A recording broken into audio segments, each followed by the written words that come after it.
one critical practice is singing, and that has nothing to do with one's training of the voice and that kind of thing. But, and that means for me, the singing of the hymns, spirituals, praise songs, but particularly within the sacred music genre. You know, I grew up in a Pentecostal church, and they would say, sing till the power of the Lord comes down. There's an African proverb that says that the gods will not descend without a song. And so really singing is life. And so, I mean, thinking about Ephesians, to be filled with the Spirit as you sing hymns, psalms, spiritual songs. And so that's been vital for my life. Excellent.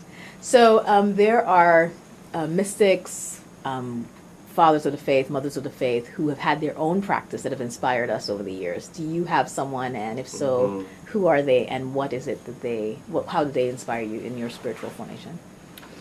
For me, it would be the 20th century figure, Howard Thurman, who some people call a mystic prophet, because he really integrated sort of personal, mystical, spiritual practice, but yet relevant kind of social justice ministry, and lived within the tension. And for me, just to hear him talk and preach, or in his writings, he talks about the sacrament of pause.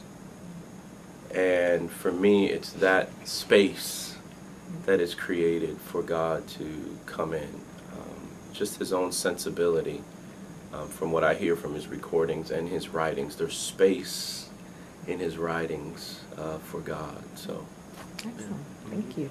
And last but not least, can you you can look in the camera for this. Okay. Just share what your wish is for seminarians as they pursue their academic career, that they would be mindful of their spiritual formation. And so, any wish that you have for them, any advice, tips, as it relates to keeping that in mind? Yeah. One of the things I would say is, you know, in our search for God, we can lose God. That in our search for divinity, we don't lose our humanity or our spirituality.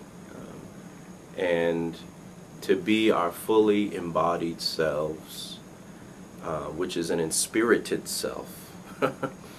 And that as we, or as you know, grow in your knowledge of God and theology, church history, Bible, all of that, that hopefully there's an integration that as you grow in your knowledge, you would grow in your love for God.